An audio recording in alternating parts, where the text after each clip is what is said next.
Good afternoon students. એકવાર ફરીથી સ્વાગત છે તમારું ઓનલાઈન લેક્ચરમાં. આપણે એન્ટીજન પ્રેઝન્ટિંગ સેલ્સ કે જે એડેપ્ટિવ ઇમ્યુન સિસ્ટમને ડેવલપ કરવામાં ખૂબ હેલ્પફુલ થાય છે અને ઇન્નેટ ઇમ્યુન સિસ્ટમનું એક આગવું લક્ષણ છે તેવા એન્ટીજન પ્રેઝન્ટિંગ સેલ્સ વિશે અભ્યાસ કરી રહ્યા હતા. એન્ટીજન પ્રેઝન્ટિંગ સેલ્સના મુખ્યત્વે બે ભાગ છે. એક છે ડેન્ડ્રિટિક સેલ્સ અને બીજું મેક્રોફાજ, અને ત્યારબાદ બી સેલ્સ પણ એન્ટીજન પ્રેઝન્ટિંગ સેલ તરીકે વર્ક કરે છે. તો ત્રણ મુખ્યત્વે એન્ટીજન પ્રેઝન્ટિંગ સેલ છે: બી સેલ્સ, ડેન્ડ્રિટિક સેલ્સ એન્ડ મેક્રોફાજ. તો તેમાં આપણે મેક્રોફાજ વિશે જોઈએ. Macrophages are antigen presenting cells that recognize, engulf and destroy target cells. મેક્રોફાજ શું કરે છે? તો કે સૌથી પહેલાં પેથોજન આવે એને રિકોગ્નાઇઝ એટલે ઓળખે છે, ત્યારબાદ તેને એનગલ્ફ કરે છે, ગળી જાય છે, અને પછી પર્ટિક્યુલર એનગલ્ફ્ડ ટાર્ગેટ સેલ છે એને ડિસ્ટ્રોય કરે છે. આ કાર્ય છે મેક્રોફાજના. ફિગરથી સમજીએ. A bacterium engulfed by a macrophage is encased in vacuole. બહાર અહીંયા જોવા મળ્યું કે આ ડેન્ડ્રેટિક સેલ છે અને આઉટર લેયર છે, મતલબ કે બહારનું જે વાતાવરણ છે, સાઇટોપ્લાઝમ છે, આ સેલ છે અને આ બધું છે એ સાઇટોપ્લાઝમ છે. સાઇટોપ્લાઝમમાં ઘણા બધા એન્ટીજન પ્રેઝન્ટ છે. એમાંનો કોઈ એન્ટીજનને આપણો ફેગોસાઇટિક એવો મેક્રોફાજ એનગલ્ફ કરે છે, ગળી જાય છે. અમીબાની જેમ પોતાનો શરીરનો એવો વળાંક બનાવે છે, ખોટા પગ રચે છે અને તેને પોતાના શરીરની અંદર લઈ લે છે, એનગલ્ફ કરે છે. તો એનગલ્ફ્ડ બાય મેક્રોફાજ ઇન એન્કેઝડ ઇન અ વેકલ. બહારથી કોઈ પેથોજન છે એને એન્કેઝડ કરે છે, અંદર ગળે છે, એનગલ્ફ કરે છે અને એક વેકલ બનાવે છે, વોકલ, કે જે આવી રીતે ફેગોઝોમ તરીકે ઓળખાય છે, વેસિકલ ટાઈપ.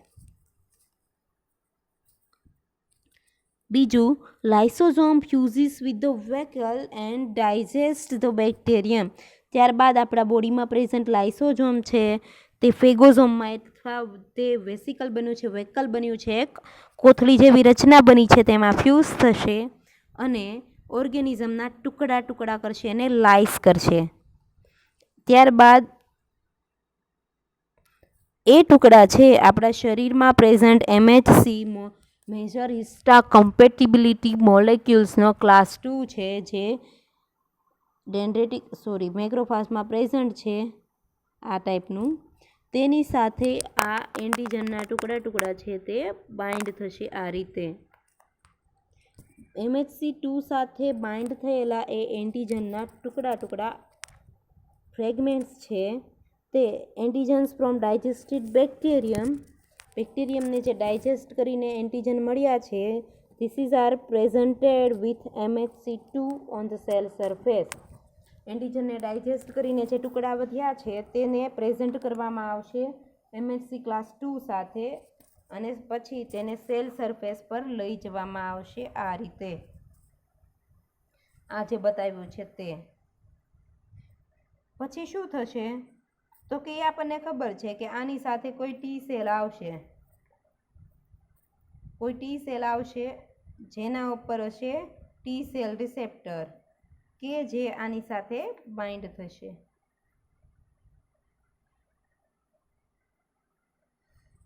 અને આ જે એન્ટીજનને પોતાની અંદર લઈ લેશે અને આ ટી સેલ પછી બી સેલ કે અન્ય કોઈ સેલ પાસે જશે અને એને ઓળખ આપશે પર્ટિક્યુલર એન્ટીજનની. આવી રીતે મેક્રોફાજીસ વર્ક કરે છે.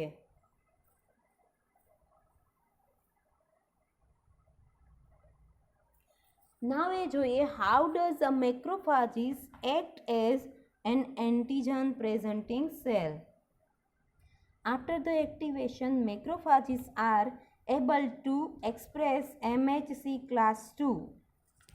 જ્યારે મેક્રોફાજનું એક્ટિવેશન થાય છે ત્યારે તે MHC2 મોલેક્યુલને એક્સપ્રેસ કરે છે. તેનામાં પ્રેઝન્ટ MHC2 મોલેક્યુલને ખરેખરમાં તે એક્ટિવેટ કરે છે, એક્સપ્રેસ કરે છે એના કેરેક્ટરિસ્ટિક કે જે પર્ટિક્યુલર એન્ટીજનના ટુકડા સાથે ફ્રેગમેન્ટ સાથે બાઇન્ડ થાય અને કો-સ્ટિમ્યુલેટરી મોલેક્યુલ્સ એની સાથે એવા મોલેક્યુલ જેમ કે આપણે ઇન્ટરફેરોન ભણ્યા ને ત્યારે જોયું હતું કે ઇન્ટરફેરોન ઓલ્સો હેલ્પ ઇન ફેગોસાઇટોસિસ. તો અહીંયા કો-સ્ટિમ્યુલેટરી મોલેક્યુલ્સ તરીકે શું લઈ શકાય? IFN ઇન્ટરફેરોન કે જે કો-સ્ટિમ્યુલેટરી મોલેક્યુલર કહી શકાય કે જે ફેગોસાઇટોસિસની અથવા તો એન્ટીજન લાઇસિસની પ્રક્રિયામાં હેલ્પફુલ થાય. તો MHC ક્લાસ 2 અને કો-સ્ટિમ્યુલેટરી મોલેક્યુલ પણ એક્ટિવેટ થશે, including the B7 complex. Vitamin B7 complex can present phagocytosed peptide fragments to helper T cell. B7 complex પણ એક્ટિવેટ થશે કે જે ઇન્ટરફેરોનની જેમ જ એક B7 કોમ્પ્લેક્સ છે વિટામિન્સ,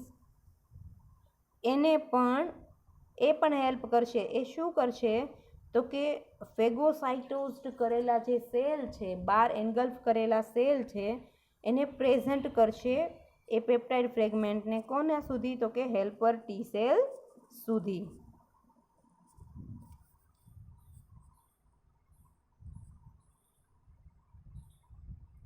અહીંયા ફેગોઝોમ છે કે જે બેક્ટેરિયાને એન્ગલ્ફ કરીને બનેલું હોય. આ છે લાઇસોઝોમ. ફેગોઝોમ આપણા લાઇસોઝોમ છે. અહીંયા આ એન્ટીજન આવ્યો છે, આ સેલના પોતાના રિસેપ્ટર છે કે જે એન્ટીજનને આની અંદર લઈ આવે છે, જેને FC રિસેપ્ટર કહે છે. પછી આ નોન સ્પેસિફિક રિસેપ્ટર એની પાસે આવેલા છે. પછી MHC ક્લાસ 2 છે. આ FC રિસેપ્ટર છે તે શું કરશે તો કે સેલને અંદર નહીં પરંતુ ટુકડા થયેલા સેલને બહાર લઈ જશે. ટુકડા થયેલા ફ્રેગમેન્ટને, ઓર્ગેનિઝમના પેથોજનના ટુકડા થયેલા ફ્રેગમેન્ટને બહાર લઈ જશે અને અહીંયાથી પાછું કોઈ ટી સેલ આની સાથે બાઇન્ડ થશે. એવા નોન સ્પેસિફિક રિસેપ્ટર છે, FC રિસેપ્ટર છે, એ પણ ફેગોસાઇટોસિસમાં હેલ્પફુલ, એ પણ મેક્રોફાજને હેલ્પફુલ થશે એન્ટીજન પ્રેઝન્ટ કરવામાં. આ બધા રિસેપ્ટર છે તેને બોડીની બહાર લઈ આવશે અને એન્ટીજનને પ્રેઝન્ટ કરશે. ફેગોઝોમ છે, આ લાઇસોઝોમ ફ્યુઝ થશે અને ટુકડા ટુકડા છે એ શરીરમાં સેલના અંદર પ્રેઝન્ટ હશે. સેલની અંદર પ્રેઝન્ટ ટુકડા ટુકડાને MHC એ મોલેક્યુલ છે, ક્લાસ 2 મોલેક્યુલ છે, તે બહાર લઈ આવશે. ત્યાંથી આ TH સેલ સાથે જોડાશે. એવી રીતે ઘણા બધા B7 કોમ્પ્લેક્સ છે, FC રિસેપ્ટર છે, એ બધા હેલ્પફુલ થશે. તો આ હતું મેક્રોફાજ વિશે, જે ટૂંકમાં આપણે સમજવાનું હતું કે મેક્રોફાજ કઈ રીતે વર્ક કરે છે.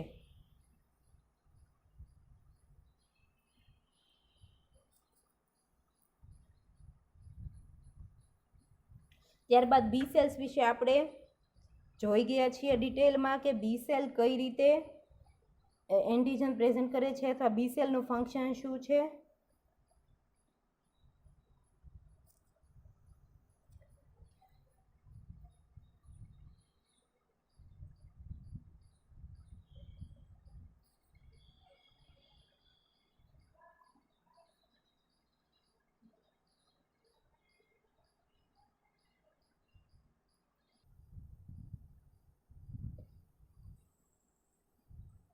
બી સેલ વિશે ફરીથી એકવાર જોઈ લઈએ તો કે બી સેલ શું કરે છે. બી સેલ છે તે પોતાની પાસે પ્રેઝન્ટ બી સેલ એન્ટીબોડી બનાવશે પર્ટિક્યુલર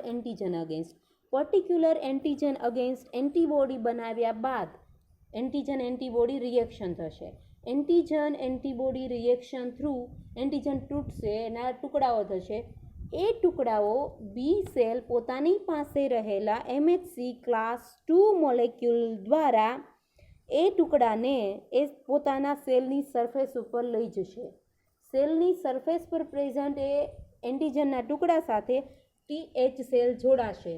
એ TH સેલ એ ટુકડાને લઈને ઇમ્યુનિટીના બધા સેલ ઇમ્યુન સિસ્ટમ પાસે જશે અને એ બધા સેલ સાઇટોટોક્સિક સેલ છે, કિલિંગ સેલ છે, નેચરલ કિલર સેલ છે, એ બધા સેલ્સને મોકલશે. એ ત્યાં સુધી આ જે એન્ટીજન છે એને લઈ જશે અને પછી એને ઓળખશે અને એને લાઇસ કરશે. એ રીતે આપણી ઇમ્યુન સિસ્ટમ છે તે એક્ટિવેટ થશે.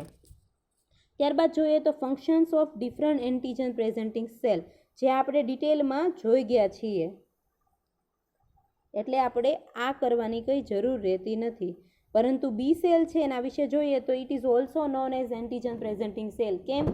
તો કે એ એન્ટીબોડી તો પ્રોડ્યુસ કરે જ છે અને એન્ટીબોડીથી પર્ટિક્યુલર જે એન્ટીજન છે એને કિલ પણ કરે છે એન્ટીજન એન્ટીબોડી રિએક્શનથી. પણ એ કિલ થાય, રપ્ચર થાય અને એના ટુકડા જે છે તે બી સેલ MHC ક્લાસ 2 મોલેક્યુલની હેલ્પથી પોતાના સેલની સરફેસ ઉપર રિસેપ્ટર સાથે તે બાઇન્ડ થયેલું હોય છે. પછી તે TH હેલ્પર સેલ સાથે બાઇન્ડ થાય છે અને એ ટી હેલ્પર સેલ આપણી ઇમ્યુન સિસ્ટમના બધા સેલ સુધી તે પહોંચાડે છે.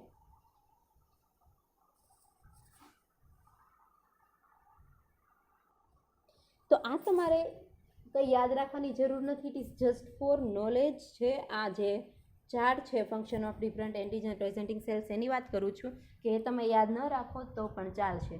પરંતુ મેક્રોફાજ છે, બી સેલ્સ છે અને ડેન્ડ્રિટિક સેલ્સ છે કે જે એન્ટીજન પ્રેઝન્ટિંગ સેલ્સ તરીકે વર્ક કરે છે, તેના વિશે આપણે અત્યારે સમજ્યા. તો અહીં આ સાથે આપણે એન્ટીજન પ્રેઝન્ટિંગ સેલ્સનો ટોપિક પૂરો થાય છે કે જે ઇમ્યુન રિસ્પોન્સમાં ખૂબ જ મહત્ત્વનું સ્થાન ધરાવે છે. તે આપણી એમ પણ કહી શકાય કે તે જ આપણી ઇમ્યુન સિસ્ટમને જાગૃત કરે છે કે બહારથી કોઈ એન્ટીજન આવ્યો છે અને તેની સામે ફાઇટ આપો. તેમાં ટી હેલ્પર સેલનો સૌથી મહત્ત્વનો ફાળો ગણી શકાય. એ સિવાય ડેન્ડ્રેટિક સેલ, મેક્રોફાજીસ અને બી સેલ્સ તો છે જ. B cells, also known as B lymphocytes, are a type of white blood cell of small lymphocyte subtype. હવે સ્મોલ લિમ્ફોસાઇટનો સબટાઇપ છે બી સેલ, તે જે એન્ટીજન પ્રેઝન્ટિંગ સેલ તરીકે વર્ક કરે છે. તો આપણે બી સેલ, મેક્રોફાજ એન્ડ ડેન્ડ્રેટિક સેલના further 3 type, Langerhans cells, interdigitating cells and follicular dendritic cell વિશે જોયું. તો મિત્રો, આવી રીતે એન્ટીજન પ્રેઝન્ટિંગ સેલ્સ છે તે મેજર હિસ્ટા કમ્પેટિબિલિટી મોલેક્યુલ ક્લાસ 2ની મદદથી દરેક ઇમ્યુન સેલ સુધી સંદેશો પહોંચાડે છે.